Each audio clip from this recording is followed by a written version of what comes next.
আপনাদের সকলকে মাধ্যমে জনগণের কাছে এই বার্তা পৌঁছে দিতে চাই। 3 দিন প্রত্যেকটা ব্লকে এবং মিউনিসিপ্যালিটিতে, বড় ব্লকে 2 জায়গায়, ছোট ব্লকে 1 জায়গায়, কলকাতা কর্পোরেশনের ক্ষেত্রে প্রত্যেকটি বোরোতে আমাদের জনকল্যাণ শিবির হচ্ছে 15, 16, 17। কাজ হয় না, কাজ হইলে কুত্তা মতন কেউ দৌড়ে বেড়াতে হচ্ছে। বেকার এগুলা বেকার চিজ। কি কাজ করতে এসেছিলেন? অন্নপূর্ণা ভান্ডারের বলছে অনলাইনে যাও। অনলাইনে? হ্যাঁ, এখানে কি করতেছে ওরা? সব ধামা ধরতেছে, গাছ কাটতেছে। কোনোটাই দেয় না, এসে বলছে আজকে এইটা হবে না, ওইটা হবে না, সেইটা হবে না, বার্ধক্য হবে না, বিধবা হবে না, যুব শক্তি হবে না, PM কিষাণ আমি পেতুন ঠাকুরের সম্পত্তিতে আজকে বলছে ওইটা তোমার কাগজই নাই আমাদের। তাহলে হবেটা কি? সে ভাগার হবে, আবার কি হবে? বার্ধক্য পেনশন, বৃদ্ধ ভাতা নিয়ে এই শিবিরে কোনো রকমের কোনো ডিসিশন দেওয়া হয়নি, কোনো ফর্ম নেই, শুধুমাত্র তপশিলি বন্ধু জয় জোহার আছে। নমস্কার বন্ধুরা, সম্মানীয় মা বাবা, দাদু ও ঠাকুমারা যারা আমার এই ভিডিওটি দেখছেন, প্রথমে আপনাদের জানাই আমার শ্রদ্ধেয় প্রণাম। আপনারা সারা জীবন অনেক কষ্ট করেছেন, অনেক ঘাম ঝরিয়েছেন। এই বয়সে এসে আপনাদের একটু শান্তিতে থাকার কথা, কিন্তু বুকটা ফেটে যায় যখন দেখি যে এই ভোর রোদ্দুরে জনকল্যাণ শিবিরে বা ক্যাম্পে ঘন্টার পর ঘন্টা আপনাদের লাইনে দাঁড় করিয়ে রাখা হচ্ছে। হ্যাঁ বন্ধুরা, ঠিকই শুনেছেন। আর তারপর এক বুক হতাশা নিয়ে আপনাদের খালি হাতে ফিরিয়ে দেওয়া হচ্ছে, এই বলে যে ফর্ম নেই বা ফর্ম দেওয়া হবে না। হ্যাঁ বন্ধুরা, ঠিকই শুনেছেন। আপনারা সেই ক্লিপগুলো স্ক্রিনে দেখতেই পাচ্ছেন। সো বন্ধুরা, আশা করছি আপনারা দেখলেন। আজ আপনাদের নিজের ঘরের ছেলের মতো, একটা দাদার মতো আমি কিছু কথা বলতে এসেছি। অন্যান্য প্রকল্পের বেলায় যেমন লক্ষ্মীর ভান্ডার বা অন্নপূর্ণা ভান্ডারের ক্ষেত্রে তো কাউকে এত হয়রানির শিকার হতে হয় না, তাই না? তাহলে আমাদের এই বয়স্ক মা বাবাদের বেলায় এত চরম অবহেলা কেন? এটা কেমন সরকার, এটা কেমন বিচার, তাই না? প্রশাসনের কাছে আমার বিনীত কিন্তু দৃঢ় অনুরোধ, এই হয়রানি অবিলম্বে কিন্তু বন্ধ করুন। কেননা বয়স্ক মানুষদের সম্মান সবার আগে, তাদের এই বয়সে এসে যেন আর কষ্ট পেতে না হয়। হ্যাঁ বন্ধুরা, ঠিকই শুনেছেন। কেননা অনেকেই সেই জনকল্যাণ শিবিরে অর্থাৎ 15 তারিখ, ঠিক আছে, এবং 16 তারিখ, 17 তারিখ যে জনকল্যাণ শিবির রাখা হয়েছে, সেখানে কিন্তু অনেকেই বয়স্ক মানুষরা যাচ্ছেন এবং বিভিন্ন প্রকল্প রিলেটেড ভেবেই যাচ্ছেন। অর্থাৎ আয়ুষ্মান ভারত থেকে শুরু করে, বার্ধক্য ভাতা, বিধবা ভাতা, প্রতিবন্ধী ভাতা থেকে শুরু করে অন্নপূর্ণা ভান্ডারে যে সমস্যাগুলো তৈরি হয়েছে, সেই সমস্যার সমাধান নিয়েই কিন্তু বা ফর্ম ফিল আপ নিয়ে কিন্তু আজকে আপনাদের মতো অনেক বয়স্ক মানুষ ইতিমধ্যে লাইনে দাঁড়িয়েছেন। কিন্তু এই হয়রানির কিন্তু শিকার হচ্ছেন অনেক জায়গায়। আমার বিনীত অনুরোধ যে এটা থেকে যত তাড়াতাড়ি হোক ঠিক হয়ে যায়। আপনাদের মধ্যেও কি এই প্রতারণার শিকার হয়েছেন কি হননি, অবশ্যই কিন্তু কমেন্ট বক্সে জানাতে ভুলবেন না। তাছাড়া আজকের এই ভিডিওতে আপনাদের জন্য অত্যন্ত গুরুত্বপূর্ণ হতে চলেছে, কেননা আজকে আমরা একটা পজিটিভ আপডেট নিয়েও এসেছি। সেটা হচ্ছে আপনারা যে ফর্ম ফিল আপ করবেন, অর্থাৎ বার্ধক্য ভাতার যে ফর্ম ফিল আপ করবেন, SC ST বিশেষ করে আপনারা কিভাবে ফর্ম ফিল আপ করবেন সেটাও কিন্তু আজকের এই ভিডিওতে থাকছে। কারণ আজ আমি শুধু এই অন্যায়ের কথাই বলবো না, আপনাদের জানাবো যে সাইবার ক্যাফেগুলোতে আপনাদের কিভাবে ভুল বোঝাচ্ছে, জানাবো ভাতা চালু রাখতে আসলে আপনাদের কি করতে হবে এবং 2000 টাকার আপডেট কি আছে, ঠিক আছে। এবং ভিডিওর একদম শেষে স্ক্রিনে দেখিয়ে দেবো যে নিজে থেকে আপনাদের বার্ধক্য ভাতার ফর্মটা হাতে ধরে ফিল আপ করা শেখাবো, ঠিক আছে। তো অবশ্যই কিন্তু ভিডিওটি শেষ পর্যন্ত দেখবেন এবং কি কি ডকুমেন্টস লাগবে সেটাও বলবো। এবার আপনারা বলবেন যে এখনই তো বললেন যে অনেকেই প্রতারণা সৃষ্টি হচ্ছে এবং বার্ধক্য ভাতা থেকে শুরু করে প্রত্যেকটা ফর্ম কিন্তু দেওয়া হচ্ছে না, তাহলে এটা কিভাবে আপনি ফর্ম ফিল আপটা বলতে পারেন? দেখুন, সব জায়গায় কিন্তু ইতিমধ্যে হচ্ছে না, অনেক জায়গায় কাজ হচ্ছে কিন্তু অনেক জায়গায় আবার কাজ হচ্ছে না, ঠিক আছে। আমাদের সামনে কিন্তু একটা জায়গায় দেখা গেছে সেখানে কিন্তু ক্যাম্প বসেছে কিন্তু সেরকম কিছু কাজ হয়নি, এবং আপনাদের ওখানেও কি কাজ হচ্ছে কি হয়নি সেটাও কিন্তু কমেন্ট বক্সে জানাতে ভুলবেন না। অনেক জায়গায় আবার দেখা যাচ্ছে যে অবহেলা করা হচ্ছে, ঠিক আছে। সেটা আপনাদের ওখানে কি সুষ্ঠুভাবে কাজ হচ্ছে অবশ্যই জানাতে ভুলবেন না। তাই তাছাড়া ভিডিওটি একদম শেষ পর্যন্ত দেখবেন, একটু কাটবেন না, কারণ আর হ্যাঁ, ভিডিওর মূল পর্বে যাওয়ার আগে একটা ছোট্ট আপনাদের কাছে অনুরোধ যে আপনারা যদি এই চ্যানেলে নতুন হয়ে থাকে তো অবশ্যই কিন্তু আপনাদের এই ছেলের চ্যানেলটিকে অবশ্যই কিন্তু সাবস্ক্রাইব করে পাশের বেল আইকনটি প্রেস করে রাখবেন, যাতে পরবর্তীতে আপনি কোনো সরকারি প্রকল্প রিলেটেড আপডেট মিস যাতে না হয় এবং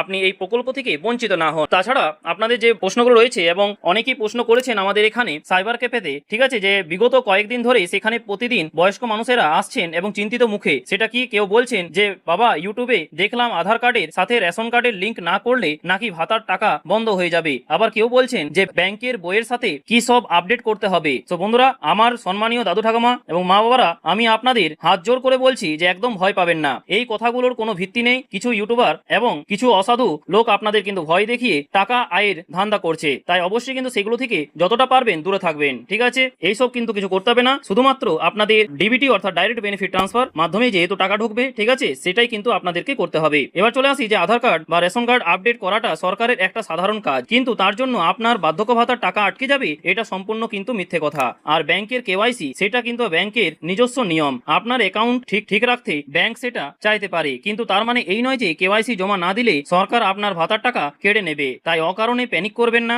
এদিক ওদিক ছুটে টাকা আর সময় নষ্ট করবেন না, আর রোদে পড়ে কষ্ট পাবেন না, ঠিক আছে। তাহলে আপনাদের মনে প্রশ্ন যে আমাদের কি করতে হবে, দেখুন আপনাদের শুধু একটাই কাজ করতে হবে, যেটা আপনাদের এখনই বললাম, সেটা হচ্ছে ডিবিটি অর্থাৎ ডাইরেক্ট বেনিফিট ট্রান্সফার। এবারে আপনারা প্রশ্ন করবেন যে এই ডিবিটি জিনিসটা কি, ঠিক না? তাহলে বলে রাখি, এটা হলো সরাসরি সরকারের ঘর থেকে আপনাদের অ্যাকাউন্টে টাকা আসার রাস্তা। কেন্দ্র সরকার বা রাজ্য সরকার এখন এই পদ্ধতিতে কিন্তু টাকা পাঠায় এবং আপনাদের ভাতার টাকা যাতে কোনো বাধা ছাড়াই সোজা আপনাদের অ্যাকাউন্টে ঢুকে যায়, তার জন্য কিন্তু ব্যাংকে গিয়ে শুধু একবার জিজ্ঞেস করে নেবেন যে আমার অ্যাকাউন্টে কি ডিবিটি লিংক বা আধার এনপিসিএল করা আছে, আর যদি না থাকে শুধু ওইটুকু কিন্তু করে নিন, ব্যাস। এর বাইরে কিন্তু আর কোনো লিংকের কথাই কিন্তু কান দেবেন না, ঠিক আছে? এরপর চলে আসি তার পরের পয়েন্টে, সেটা হচ্ছে এবার আসি নতুন আবেদনের কথায়। দেখুন আপনারা ক্যাম্পে গিয়ে ফর্ম জমা দিচ্ছেন বা দিতে চাইছেন, তাই তো? আমি বলবো আপনারা অবশ্যই ফর্ম জমা দেবেন, কিন্তু আপনাদের মিথ্যা আশা আমি দেব না। দেখুন গত সরকারের সময় থেকেই কিন্তু প্রায় 7 লক্ষ বেশি বয়স্ক মানুষের ফর্ম কিন্তু পাস হয়ে পড়ে আছে। কেন্দ্র সরকারের একটা নির্দিষ্ট কোটা থাকে, যতদিন না সেই কোটা বাড়ানো হচ্ছে ততদিন পর্যন্ত সেই আওতায় কিন্তু আপনারাও নাও আসতে পারেন, ঠিক আছে?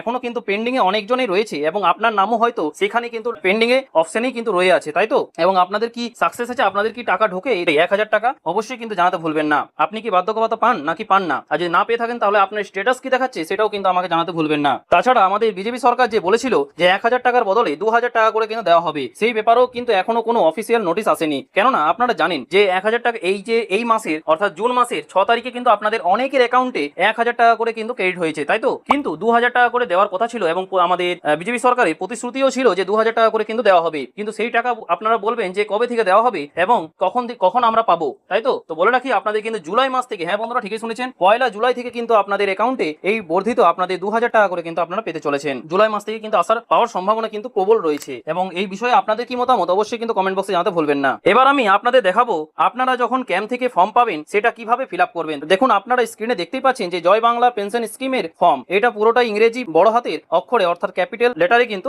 আপনাদেরকে কিন্তু ফিল আপ করতে হবে, ঠিক আছে? দেখুন প্রথম পাতাতে কি বলা আছে, একদম ওপরে দেখুন দুটো ঘর আছে, তপশিলি বন্ধু, ঠিক আছে? তপশিলি বন্ধু অর্থাৎ এসসি এবং জয় জওহার কিন্তু এসটিদের জন্য, ঠিক আছে? আপনি যে জাতির সেই বক্সে কিন্তু টিক দেবেন, ঠিক আছে? এবং ডান দিকে পাসপোর্ট সাইজ ছবি লাগানোর জায়গা আছে, সেখানে ছবি সাটিয়ে তার ওপর একটা সই বা টিপ সই দেবেন, ঠিক আছে? তারপর দেখুন তারপরে চাওয়া হয়েছে যে পার্সোনাল ডিটেলস, ঠিক আছে? এরপর আপনার নাম লিখবেন, তারপর লিঙ্গ লিখবেন, আপনি মেল না ফিমেল, ঠিক আছে? সেখানে কিন্তু টিক দেবেন এবং জন্ম তারিখ লিখবেন। তারপর 1 জানুয়ারি 2026 অনুযায়ী আপনার বয়স কত হচ্ছে সেটা এজের ঘরে কিন্তু আপনি লিখবেন, ঠিক আছে? আপনার এজ কত অর্থাৎ বয়স। এরপর বাবা ও মায়ের নাম লিখবেন। তারপর আপনার পরের অংশে চলে আসবেন, সেটা হচ্ছে ধর্ম ও বৈবাহিক অবস্থা। দেখুন কাস্টে আবার এসি বা এসটি টিক দেবেন, নিজের ধর্ম লিখবেন, ঠিক আছে? আপনি অবিবাহিত, বিবাহিত না বিধবা সেটা কিন্তু সঠিক বক্সে আপনি টিক দেবেন। বিবাহিত হলে স্বামী বা স্ত্রীর নাম লিখবেন এবং পরিবারের মাসিক আয়টা লিখে দেবেন। তারপরে আপনারা দেখতে পাচ্ছেন ফর্মের, সেটা হচ্ছে পার্সোনাল আইডেন্টিফিকেশন, আপনারা সেটা দেবেন। কি দেবেন দেখুন, এখানে আপনার কাস্ট সার্টিফিকেট নাম্বার, তারপর ডিজিটাল রেশন কার্ডের নাম্বার এবং আধার নাম্বার অবশ্যই দেবেন এবং ভোটার কার্ডের অর্থাৎ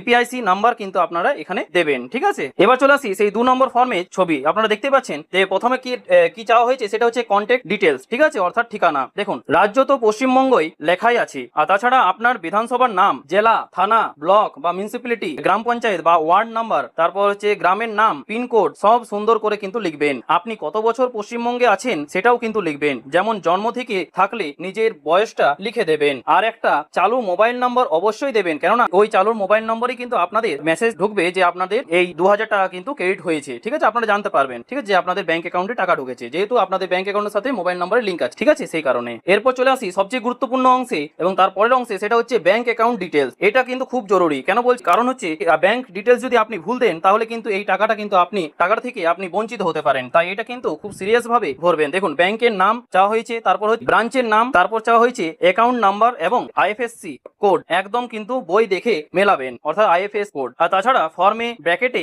লেখাই আছে দেখুন Aadhaar link bank account for DBT credit, ঠিক আছে? অর্থাৎ আমি যে একটু আগেই ডিবিটির কথা বললাম এটা কিন্তু ফর্মেও লেখা আছে। এরপর আপনাদের প্রশ্ন, তারপরেরটা দেখতে পাচ্ছেন, সেটা হচ্ছে কি কি ডকুমেন্টস দেবেন, ঠিক আছে? দেখুন 1 হচ্ছে পাসপোর্ট সাইজ ছবি, 2 হচ্ছে কাস্ট সার্টিফিকেট জেরক্স, 3 হচ্ছে ডিজিটাল রেশন কার্ডের জেরক্স, 4 হচ্ছে আধার কার্ডের জেরক্স, 5 হচ্ছে ভোটার কার্ডের জেরক্স, 6 হচ্ছে ইনকাম সার্টিফিকেটের জেরক্স, সেলফ ডিক্লারেশন। এবার 7 নম্বর হচ্ছে যে ব্যাংকের পাসবইয়ের প্রথম পাতার জেরক্স। মনে রাখবেন প্রত্যেকটা জেরক্সের নিচে কিন্তু আপনাদের নিজস্ব সই বা টিপ সই করতেই হবে, অর্থাৎ সেলফ অ্যাটেস্টেড কিন্তু করতেই হবে, ঠিক আছে? এরপরে দেখুন আপনারা 3 নম্বর ফর্মটা দেখতে পাচ্ছেন, সেটা হচ্ছে এখানে কি লেখা আছে দেখুন, সেলফ ডিক্লারেশন এবং নমিনেশন, ঠিক আছে? এখানে বলা হচ্ছে যে আপনার অবর্তমানে এই ভাতার টাকা কে পাবেন, অর্থাৎ নমিনি নাম এর জায়গায় আপনার ছেলে, মেয়ে বা স্ত্রীর নাম কিন্তু, বা স্ত্রীর নাম এবং ঠিকানা এবং আপনার সাথে তার সম্পর্ক কি সেটা কিন্তু লিখবেন, ঠিক আছে? এরপর দেখুন 3 নম্বর পয়েন্টে কিছু প্রকল্পের নাম নাম আছে, যেমন old age pension, widow pension, ঠিক আছে, ইত্যাদি। আপনি যদি আগে থেকে অন্য কোনো ভাতা পেয়ে থাকেন তবেই কিন্তু এখানে টিক দেবেন। ভালো করে শুনবেন, আপনি যদি আগে থেকে কোনো প্রকল্পের সুবিধা পান তাহলে সেটা কিন্তু টিক দেবেন, না পেলে কিন্তু কিচ্ছু করার দরকার নেই। তারপরে আপনার চলে আসি, সেটা হচ্ছে দেখুন কি লেখা আছে, সেটা হচ্ছে একদম শেষে বাঁ দিকে তারিখ দেবেন, ঠিক আছে, এবং ডান দিকে সিগনেচার অফ অ্যাপ্লিকেন্ট এর ওপর আপনার সই বা টিপ সই দিয়ে দেবেন। আর তাছাড়া নিচের অংশটা কিন্তু অফিসারেরা পূরণ করবেন, আপনার কিছু করার দরকার নেই। তো বন্ধুরা, আশা করি আজকের এই ভিডিওটা আপনাদের অনেক উপকারে লাগলো, তাই না? আমি খুব সহজ করে আপনাদের বোঝানোর চেষ্টা করেছি যে আপনি কিভাবে ফর্মটি ফিল আপ করবেন, এবং এই জনকল্যাণ শিবিরে যদি কোনো ক্ষেত্রে যদি আপনাদের ফর্ম দেওয়া হয়, মানে কোনো জায়গায় যদি আপনাদের ফর্ম দেওয়া হয়, তাহলে অবশ্যই আমি আশা করছি যে আপনি ফর্মটি সুস্থভাবে ফিল আপ করতে পারবেন, তাই না? আর তাছাড়া আপনাদের মনে যদি কিছু প্রশ্ন থাকে তো অবশ্যই কিন্তু কমেন্ট বক্সে জানাতে ভুলবেন না। এবং এই হয়রানি যে শিকার হচ্ছেন আমাদের বয়স্ক মানুষেরা, অবশ্যই কিন্তু এই বিষয়ে আপনাদের মতামত অবশ্যই কমেন্ট বক্সে জানাতে ভুলবেন না, ঠিক আছে? তো বন্ধুরা, আজকে এই পর্যন্তই, ঠিক আছে? আরো কিছু প্রশ্ন থাকলে অবশ্যই জানাবেন। দেখা হচ্ছে পরের ভিডিওতে নতুন কোনো আপডেট নিয়ে। থ্যাংক ইউ, পাশে থাকবেন, সুস্থ থাকবেন, এবং চ্যানেলে নতুন হলে অবশ্যই কিন্তু চ্যানেলটিকে সাবস্ক্রাইব করে পাশের বেল আইকনটি প্রেস করে রাখবেন, যাতে পরবর্তীতে কোনো সরকারি প্রকল্প রিলেটেড আপডেট মিস যাতে না হয়। ধন্যবাদ।